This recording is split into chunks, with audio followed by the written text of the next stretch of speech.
ദൈവനാമത്തിന് മാത്രം ഉണ്ടാകട്ടെ. മനോഹരമായ ഒരു ദിവസമാണ് ദൈവം നമുക്ക് നൽകിയിട്ടുള്ളത്. നമ്മുടെ കുടുംബം എപ്രകാരം ആയിരിക്കണം എന്നതിനെക്കുറിച്ചുള്ള ദൈവവചനം ഹോപ്പ് ചാനലിലൂടെ ശ്രവിക്കുന്ന നിങ്ങളെല്ലാവരെയും ദൈവത്തിൻ്റെ അതിപരിശുദ്ധ നാമത്തിൽ സ്വാഗതം ചെയ്തുകൊള്ളുകയാണ്. നമ്മുടെ ജീവിതത്തിൽ ദൈവത്തിൻ്റെ വചനം എപ്രകാരം എത്തുന്നു എന്ന് നോക്കിക്കഴിഞ്ഞാൽ പല വിധമാണ്. എന്നാൽ നമുക്ക് മനോഹരമായിട്ട് നമ്മുടെ വിരൽ തുമ്പ് ഒന്ന് അനക്കിയാൽ ദൈവത്തിൻ്റെ വചനം എത്തുകയാണ്. കഴിഞ്ഞ ദിവസങ്ങളിൽ നമ്മുടെ കുടുംബം എപ്രകാരം ആയിരിക്കണം എന്നതിനെക്കുറിച്ച് നാം വളരെ വ്യക്തമായിട്ട് ദൈവത്തിൻ്റെ വചനത്തിൽ നിന്നും ശ്രവിക്കുകയാണ്. അതുകൊണ്ട് ആ ശ്രവിച്ച കാര്യങ്ങൾ നാം അത് ശ്രവിക്കുക മാത്രമല്ല, ഹൃദയത്തിൽ സൂക്ഷിക്കണം. ഹൃദയത്തിൽ സൂക്ഷിക്കുന്നത് മാത്രമല്ല, അത് നാം പകർത്തുകയും ചെയ്യണം എന്ന് ദൈവത്തിൻ്റെ വചനം പറയുകയാണ്. ഇവിടെ ഇന്ന് ദൈവത്തിൻ്റെ വചനം നിങ്ങളോട് വ്യത്യാസകരമായിട്ടുള്ളൊരു രീതി അല്ലെങ്കിൽ വ്യത്യാസകരമായിട്ടുള്ളൊരു കുടുംബജീവിതം നയിക്കണം എന്നതിനെക്കുറിച്ച് പറയുകയാണ്. ദൈവത്തിൻ്റെ വചനം നിങ്ങളടുത്ത് പറയുന്ന കാര്യങ്ങൾ അതേപടി ചെയ്തു കഴിഞ്ഞാൽ തീർച്ചയായിട്ടും ദൈവത്തിൻ്റെ അനുഗ്രഹം ഉണ്ടായിരിക്കും. ഇവിടെ ബാബേൽ സാമ്രാജ്യത്തിൽ ഇസ്രായേൽ മക്കളെ എന്തു ചെയ്തു? അവരെ അടിമകളായി കൊണ്ടുപോയതായിട്ട് കാണുവാൻ സാധിക്കും. കുടുംബം അടിമത്തത്തിലായി പോകുന്നു. ദൈവത്തിൻ്റെ കുടുംബം, ദൈവം തെരഞ്ഞെടുത്ത കുടുംബം അടിമത്തത്തിലായി പോകുന്നു. എന്നാൽ ആ അടിമത്തത്തിൽ നിന്നും അവർക്കൊരു വിടുതൽ നൽകി. ബാബേൽ പ്രവാസത്തിൽ നിന്നും 3 ഘട്ടത്തിലേക്കാണ്, അല്ലെങ്കിൽ 3 ഘട്ടമായിട്ടാണ് അവിടെ പ്രവാസികൾ ആയിരുന്ന ഇസ്രായേൽ മക്കളെ വിടുവിച്ച് കൊണ്ടുവന്നത്. 1 സെരുബ്ബാബേലിൻ്റെ നേതൃത്വത്തിൽ, 2 എസ്രയുടെ നേതൃത്വത്തിൽ, 3 നെഹെമ്യായുടെ നേതൃത്വത്തിലാണ് ഇവരെ കൊണ്ടുവന്നത്. എന്നാൽ എസ്രയുടെ നേതൃത്വത്തിൽ അവിടെ കുടുംബത്തെ കൊണ്ടുവന്ന സമയത്ത് അവർക്ക് ബുദ്ധിമുട്ടും പ്രയാസങ്ങളും എല്ലാം ഉണ്ടായിരുന്നു. അടിമത്തത്തിൽ നിന്നും അവരെ വിടുവിച്ചപ്പോഴും ഓരോ കുടുംബത്തിലും, ഇസ്രായേൽ കുടുംബത്തിൽ ബുദ്ധിമുട്ടും പ്രയാസങ്ങളും ഉണ്ടായിരുന്നപ്പോൾ യെരൂശലേം ദേവാലയം പണിയണം എന്നതിനെക്കുറിച്ച് ആലോചന കൊടുത്തു. യെരൂശലേം ദേവാലയം പണിയുകയും അവിടെ ആരാധന തുടങ്ങുകയും ചെയ്തു. എന്നാൽ വീണ്ടും അവർക്ക് ബുദ്ധിമുട്ടുകളും പ്രയാസങ്ങളും മാറാതെ വരുന്നു.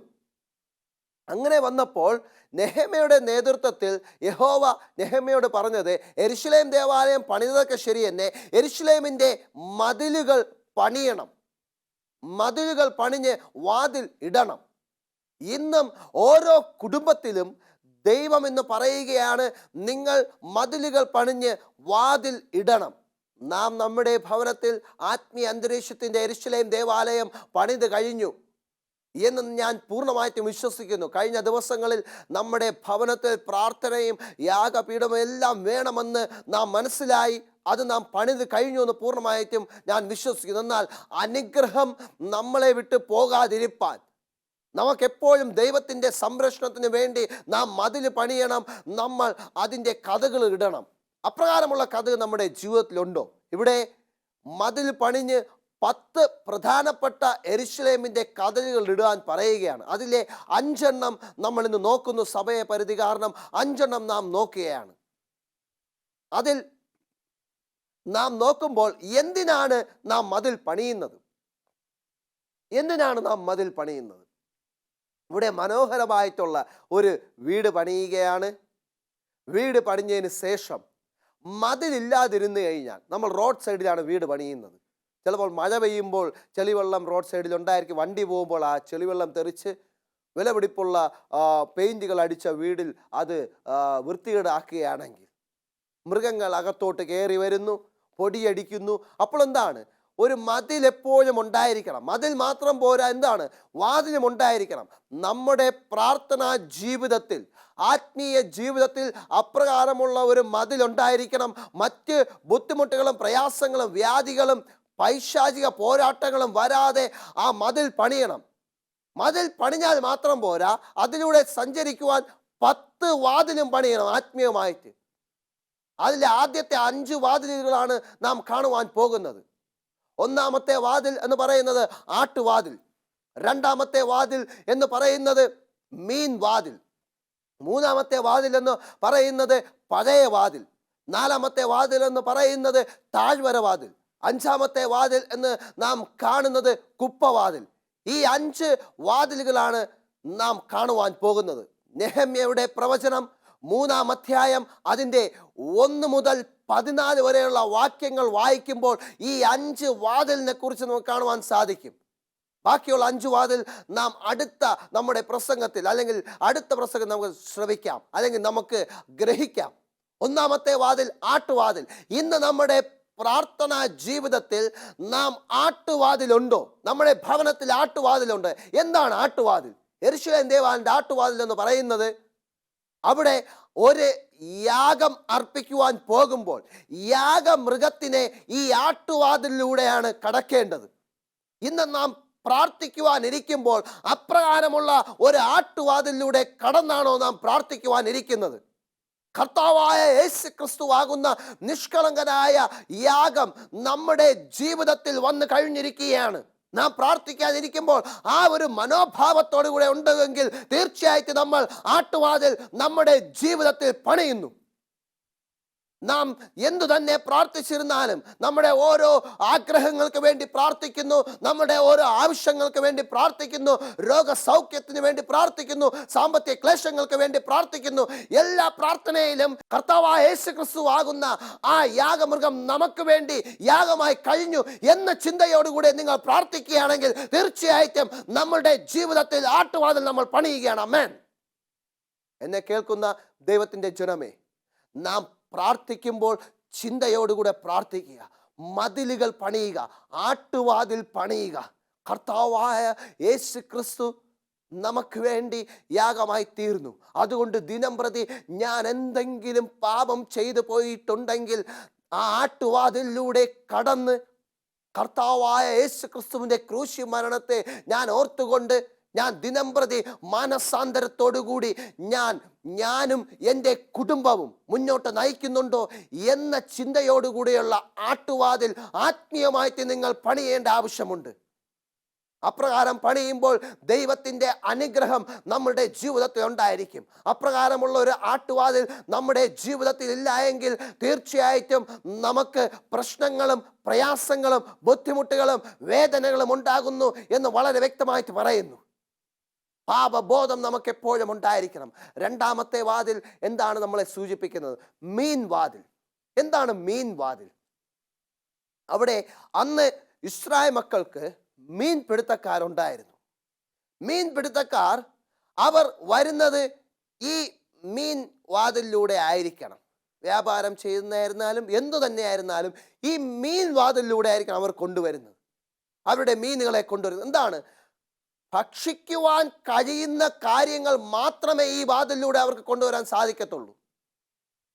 എന്തൊക്കെ ഭക്ഷിക്കണമെന്നും എന്തൊക്കെ കുടിക്കണമെന്നും കർത്താവായ ദൈവം അവർക്ക് മാതൃക കൊടുത്തിട്ടുണ്ട്. അതിൻ്റെ മാതൃക പ്രകാരം മാത്രമേ അവരുടെ യെരൂശലേമിൻ്റെ അകത്തേക്ക് കൊണ്ടുവരാൻ പാടുള്ളൂ.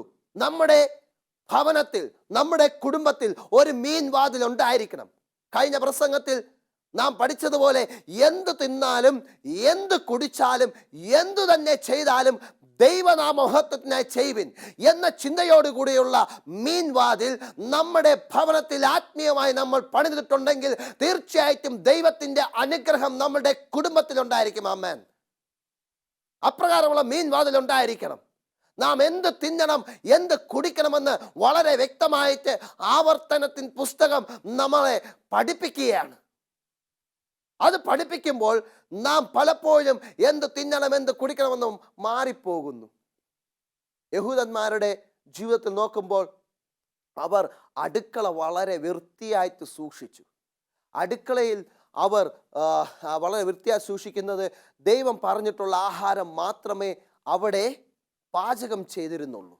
എന്നിട്ട് അത് കോരി വിളമ്പുമ്പോൾ നമ്മൾ ദൈവത്തിൻ്റെ വചനം കോരി വിളമ്പുന്നു എന്ന ഒരു ചിന്തയുണ്ടായിരുന്നു. ആ ചിന്ത നമ്മളുടെ ജീവിതത്തിൽ ഉണ്ടായിരിക്കണം. മീൻ വാതിൽ നമ്മുടെ ജീവിതത്തിൽ ഉണ്ടായിരിക്കണം.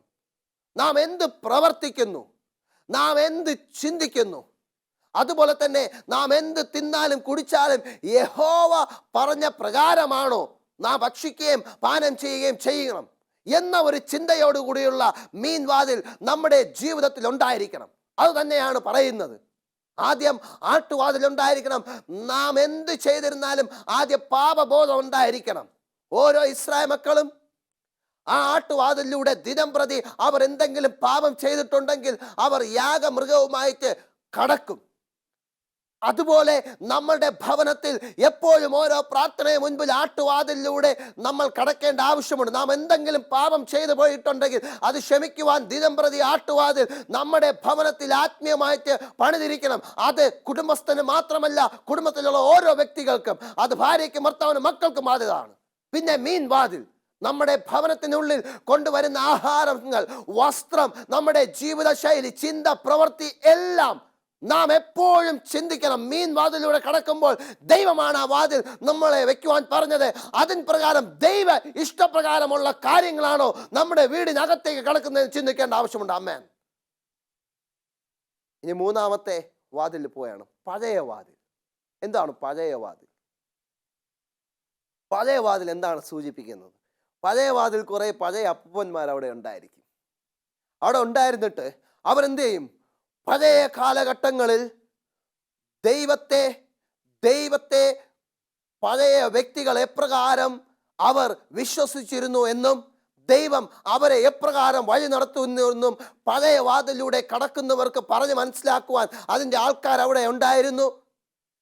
അതുപോലെ തന്നെ പഴയ വാതിലൂടെ കടക്കുന്നവർ പൂർവ്വകാലത്തിൽ ദൈവം എപ്രകാരം അനുഗ്രഹം നൽകി എന്നതിനെ കുറിച്ചുള്ള ജ്ഞാനം അവർക്ക് ലഭിക്കുകയും ചെയ്യുന്നു. ഇന്ന് നമ്മുടെ ഭവനത്തിൽ പഴയ വാതിലുണ്ടോ? ഇന്ന് പഴയ കാലത്തെക്കുറിച്ച് എന്താണ് നിങ്ങൾ മക്കളോട് പറഞ്ഞു കൊടുക്കുന്നത്? പഴയകാലം എനിക്ക് പഠിക്കാനൊന്നുമില്ലായിരുന്നു, അതുപോലെ തന്നെ ഞാൻ പഠിക്കുന്ന സമയത്ത് എനിക്ക് യൂണിഫോം ഇല്ലായിരുന്നു, ബുക്കില്ലായിരുന്നു, ധനമില്ലായിരുന്നു, അതുപോലെ എനിക്ക് കഴിക്കുവാൻ ആഹാരമില്ലായിരുന്നു. ഇതെല്ലാം നിങ്ങൾ പറഞ്ഞു കൊടുക്കുന്നത് ശരിയാണ്. പക്ഷെ അതിലുപരി നിങ്ങളെ എപ്രകാരം ദൈവം വഴി നടത്തി, നിങ്ങൾ എപ്രകാരം വിളിച്ചു വേർതിരിച്ചു, നിങ്ങൾക്ക് അനുഗ്രഹമായി മക്കളെ തന്നിട്ടുണ്ട്, നല്ല സ്നേഹമായ ഒരു ഭാര്യയെ തന്നിട്ടുണ്ട്, കുടുംബം തന്നിട്ടുണ്ട്. ദൈവത്തിൻ്റെ അനുഗ്രഹം നിങ്ങൾ കൂടുതലായിട്ട് മക്കളോട് പറഞ്ഞ് മനസ്സിലാക്കുക. മറ്റുള്ളവരുടെ തെറ്റുകളും മറ്റുള്ളവരുടെ കുറ്റങ്ങളും അതുപോലെ തന്നെ നിങ്ങളുടെ ജീവിതത്തിലെ വീഴ്ചകളും നിങ്ങളുടെ ജീവിതത്തിലെ പ്രശ്നങ്ങളും പ്രയാസങ്ങളും പറയുന്നതിന് ഉപരിയായിട്ട് പഴയ കാലത്തിൽ നിങ്ങളെ ദൈവം എപ്രകാരം വഴി നടത്തി എന്ന് നിങ്ങൾ ഓർക്കുക. അത് ഓർക്കുവാൻ വേണ്ടിയാണ് അവിടെ പഴയ വാതിൽ വെച്ചിരുന്നത്. ദൈവം എപ്രകാരം വഴി നടത്തി അത് മക്കൾക്ക് പറഞ്ഞു കൊടുക്കുവാനും മക്കളെ ഓർമ്മിപ്പിക്കുവാനും വേണ്ടിയാണ് അവിടെ പഴയ വാതിൽ വെച്ചിരുന്നത്. അത് നിങ്ങളുടെ ജീവിതത്തിലുണ്ടോ? ഇന്ന് ആത്മീയമായിട്ട് പഴയ വാതിൽ നിങ്ങളുടെ ഭവനങ്ങളിൽ നിർമ്മിക്കണം. അപ്രകാരം നിർമ്മിച്ച് മക്കളെടുത്ത് നിങ്ങളുടെ ബുദ്ധിമുട്ടും പ്രയാസങ്ങളും എല്ലാം പറയേണ്ട എന്നല്ല പറയുന്നത്. അത് ബുദ്ധിമുട്ടും പ്രയാസവും മനസ്സിലാക്കി തന്നെ വളർത്തണം. എന്നാൽ ആ ബുദ്ധിമുട്ടിലും പ്രയാസത്തിലും ദൈവം നിങ്ങളെ പഴയത് എപ്രകാരം അനുഗ്രഹിച്ചു എന്നതിനെ കുറിച്ചുള്ള വചനങ്ങൾ നിങ്ങൾ പറഞ്ഞ് മനസ്സിലാക്കി കൊടുക്കുക. നിങ്ങളുടെ പൂർവ്വപിതാക്കന്മാരെ ദൈവം എപ്രകാരം അനുഗ്രഹിച്ചു എന്നുള്ള ആ പുസ്തകം, പഴയ പുസ്തകം, പണ്ട് മുതലുള്ള പുസ്തകം, അവസാനം വരെ നിലനിൽക്കുന്ന ദൈവത്തിൻ്റെ വചനം നിങ്ങൾ പറഞ്ഞ് മനസ്സിലാക്കി കൊടുക്കുക. പഴയ നിയമത്തിലെ പുസ്തകങ്ങളെല്ലാം നിങ്ങൾ പറഞ്ഞ് മനസ്സിലാക്കി കൊടുക്കുക. അപ്രകാരം മനസ്സിലാക്കി കൊടുക്കുമ്പോൾ തീർച്ചയായിട്ടും നിങ്ങളുടെ മക്കൾ പഴയ വാതിലൂടെ എപ്പോഴും കടക്കും. നിങ്ങളുടെ മക്കൾ മീൻ വാതിലൂടെ കടക്കും. നിങ്ങളുടെ മക്കൾ എപ്പോഴും ആട്ടുവാതിലൂടെ കടക്കും. മക്കളെ അതിൻ പ്രകാരം നിങ്ങൾ വളർത്തുവാൻ ശ്രമിക്കുക. എന്നെ കേൾക്കുന്ന ദൈവത്തിൻ്റെ ജനമേ, നാം ചിന്തിക്കേണ്ട ഒരാവശ്യമുണ്ട്. നാം എപ്പോഴും ചിന്തിക്കേണ്ട ഒരാവശ്യമാണ്. നമ്മുടെ ജീവിതത്തിൽ നാം എപ്പോഴും പഴയ വാതിലുണ്ടായിരിക്കണം, മീൻ വാതിലുണ്ടായിരിക്കണം, ആട്ടുവാതിലുണ്ടായിരിക്കണം. ഈ 3 വാതിലും നമ്മുടെ ജീവിതത്തിൽ ഉണ്ടോ എന്ന് നമ്മൾ ചിന്തിക്കുക. ഇല്ല എങ്കിൽ ആത്മീയമായിട്ട് അവിടെ കൊണ്ടുവരിക. ഇനി അടുത്ത 2 വാതിലൂടെ നമുക്കിന്ന് പഠിക്കുവാനുണ്ട്. അടുത്ത വാതിൽ എന്ന് പറയുന്നത് താഴ്വര വാതിൽ. എന്താണ് താഴ്വര വാതിൽ? സങ്കീർത്തനങ്ങൾ 23-ാം സങ്കീർത്തനം അറിയാത്ത ഒരു വ്യക്തികളുമില്ല. അവിടെ പറയുന്നു കൂർ ഇരുളിൻ്റെ, അവിടെ ഇംഗ്ലീഷിൽ നിന്ന് വായിക്കുമ്പോൾ മരണനിഴലിൻ്റെ താഴ്വരയിലൂടെ നടന്നാലും ഞാനൊരു അനർത്ഥവും ഭയപ്പെടുകയില്ല, നിന്റെ വടിയും കോലും എന്നെ ആശ്വസിപ്പിക്കും. നമ്മുടെ ജീവിതത്തിൽ താഴ്വരയുടെ മനോഭാവങ്ങൾ, നമ്മുടെ ജീവിതത്തിൽ താഴ്വരയുടെ അവസ്ഥ ഉണ്ടായിരിക്കും എന്ന് മക്കളെ പറഞ്ഞ് മനസ്സിലാക്കുന്ന താഴ്വര വാതിലുണ്ടായിരിക്കണം. ഏറ്റക്കുറച്ചിലുകൾ നമ്മുടെ ജീവിതത്തിൽ ഉണ്ടായിരിക്കും, പ്രശ്നങ്ങളും പ്രയാസങ്ങളും ഉണ്ടായിരിക്കും, ബുദ്ധിമുട്ടുകൾ ഉണ്ടായിരിക്കും എന്ന് മനസ്സിലാക്കണം. ഇവിടെ ആട്ടിടയന്മാർ ആടുകളെ നല്ല സ്ഥലത്ത് മേയ്ക്കുവാൻ കൊണ്ടുപോകുന്ന കുന്നിൻ്റെ മുകളിലാണ്. അവർ താഴ്വരയിലൂടെ പോകുമ്പോൾ അവിടെ ഇരുട്ട് നിറഞ്ഞതായിരിക്കും, വന്യമൃഗങ്ങൾ ഉണ്ടായിരിക്കും. എന്നിരുന്നാലും ആടുകളെ രക്ഷിക്കുന്ന ആട്ടിടയന്മാരെ നമുക്ക് കാണുവാൻ സാധിക്കും. അതുപോലെ തന്നെ നമ്മളെ സമൃദ്ധിയുടെ കുന്നിൻ്റെ മുകളിലേക്ക് കൊണ്ടുപോകുമ്പോൾ, ആ താഴ്വരയുടെ നമ്മൾ നടത്തുമ്പോൾ അവിടെ ബുദ്ധിമുട്ടുകളും പ്രയാസങ്ങളും പ്രതികൂലങ്ങളും എല്ലാം ഉണ്ടായിരിക്കും. അതെല്ലാം മനസ്സിലാക്കി ഇടയനാകുന്ന കർത്താവായ യേശു ക്രിസ്തു ഏതൊരു കൂരിരുളിന്റെ താഴ്വരയിൽ കൂടെ നടത്തിയിരുന്നാലും ഒരനർത്ഥവും ഭയപ്പെടുകയാതെ നമ്മളെ കൊണ്ടുപോകും. താഴ്വര, സമൃദ്ധിയുടെ താഴ്വര നമുക്കുണ്ടായിരിക്കും. കൂരിരുളിന്റെ താഴ്വര ഉണ്ടായിരിക്കും, കണ്ണുനീരിന്റെ താഴ്വര ഉണ്ടായിരിക്കും, മരണത്തിന്റെ താഴ്വര ഉണ്ടായിരിക്കും, ബുദ്ധിമുട്ടിന്റെ താഴ്വര ഉണ്ടായിരിക്കും, ഒരു ഭാഗത്ത് സന്തോഷത്തിന് സമാധാനത്തിന് താഴ്വര ഉണ്ടായിരിക്കും. ഏത് താഴ്വര ഉണ്ടായിക്കോട്ടെ, ആടുകൾ ആട്ടിടയന്മാരുടെ അടുത്തുണ്ടായിരിക്കുന്നത് പോലെ എപ്പോഴും ആടുകളായിരുന്ന നമ്മൾ ആട്ടിടയനായ ക്രിസ്തുവിന്റെ അടുത്തുണ്ടായിരിക്കണം എന്ന ചിന്തയോടുകൂടിയുള്ള താഴ്വരവാതിൽ ആത്മീയമായിട്ട് നിങ്ങൾ നിങ്ങളുടെ ഭവനത്തിൽ പണിയേണ്ട ആവശ്യമുണ്ട്. അപ്രകാരം പണിയുകയാണെങ്കിൽ നിങ്ങളുടെ മക്കൾക്ക് എന്ത് പ്രശ്നം വന്നാലും, എന്ത് പ്രയാസം വന്നാലും, സന്തോഷം വന്നാലും, വലിയ ധനം വന്നാലും, ധനമില്ലെങ്കിലും നിങ്ങൾ ഇടയനാകുന്ന, നിങ്ങളുടെ മക്കൾ ഇടയനാകുന്ന കർത്താവായ യേശു ക്രിസ്തുവിനെ മുറുകെ പിടിച്ച് ജീവിക്കും. ആമേൻ. അപ്രകാരമുള്ള ഒരു താഴ്വരവാതിൽ നിങ്ങൾ നിങ്ങളുടെ ഭവനത്തിൽ പണിതിട്ടുണ്ടോ? ഇല്ല എങ്കിൽ ഇന്നു മുതൽ നിങ്ങൾ പണിയുക. നിങ്ങളുടെ ഭവനത്തിൽ നേരത്തെ പറഞ്ഞതുപോലെ നിങ്ങൾ ആട്ടുവാതിൽ പണിയുക, നിങ്ങളുടെ ഭവനത്തിൽ നിങ്ങൾ മീൻവാതിൽ പണിയുക, നിങ്ങൾ പഴയ വാതിൽ പണിയുക, താഴ്വരവാതിൽ പണിയുക. ഇനി ഒരു വാതിലും കൂടെ ബാക്കിയുണ്ട്. ഇന്ന് നമ്മൾ പഠിക്കണം. 10 വാതിലുണ്ട്, അതിൻ്റെ 5 വാതിലാണെന്ന് പഠിക്കുന്നത്. അവസാനത്തെ വാതിലെന്ന് കുപ്പവാതിൽ. നമ്മുടെ ഭവനത്തിൽ കുപ്പവാതിൽ ഉണ്ടായിരിക്കണം. വീട് വൃത്തിയാക്കി തൂത്ത് വൃത്തിയാക്കിയതിന് ശേഷം ആ കുപ്പ കൊണ്ട് കത്തിക്കുന്ന കുണ്ടുകൾ അല്ലെങ്കിൽ ചേർക്കുണ്ടുകൾ ഉണ്ടാക്കുന്ന വ്യക്തികളെ എനിക്കറിയാം. നിങ്ങളുടെ ഭവനത്തിൽ അപ്രകാരം ഗാർബേജ് ഉണ്ടോ എന്ന്? ആ ഗാർബേജ് തീർച്ചയായിട്ടും ഉണ്ടായിരിക്കും. നമ്മൾ വീട് വൃത്തിയാക്കുക, ആ കുപ്പ കൊണ്ട് ചിലർ കത്തിക്കുന്നുണ്ട്, ഗാർബേജിൽ കൊണ്ട് തട്ടുന്നുണ്ട്. എന്നാൽ കുപ്പവാതിൽ ഉണ്ടായിരിക്കണമെന്ന് പറയുന്നു. യെരുശലേം ദേവാലയത്തിൽ, യെരുശലേമിൽ 5ാമത്തെ വാതിൽ കുപ്പവാതിൽ ഉണ്ടായിരുന്നു എന്നിവിടെ പറയുന്നു. എന്താണ് കുപ്പവാതിൽ ഉദ്ദേശിക്കുന്നത്? അവിടെ യെരുശലേമിലെ ഉള്ളിലുള്ള എല്ലാ അഴുക്കും എല്ലാം കൊണ്ട് ഈ കുപ്പവാതിലൂടെ കൊണ്ടാണ് അവിടെ കൊണ്ട് തട്ടുന്നത്. ഈ കുപ്പവാതിൽ എന്ന് പറയുന്നത് മനസ്സിലുള്ള എല്ലാവിധമായിട്ടുള്ള അതിക്രമങ്ങൾ, അതുപോലെ തന്നെ മനസ്സിലുള്ള എല്ലാവിധമായിട്ടുള്ള പാപചിന്തകൾ എല്ലാം നമ്മൾ കൊണ്ടുപോകുന്നത് ഈ കുപ്പവാതിലൂടെ കടന്നുകൊണ്ട് തട്ടണം. നമ്മുടെ ജീവിതത്തിൽ ദിനം പ്രതി കുപ്പവാതിൽ ഉണ്ടായിരിക്കണം. നമ്മുടെ ജീവിതത്തിൽ ഇവിടെ ഇയ്യോബിന്റെ ജീവിതം നാം വളരെ വ്യക്തമായിട്ട് പഠിച്ചു.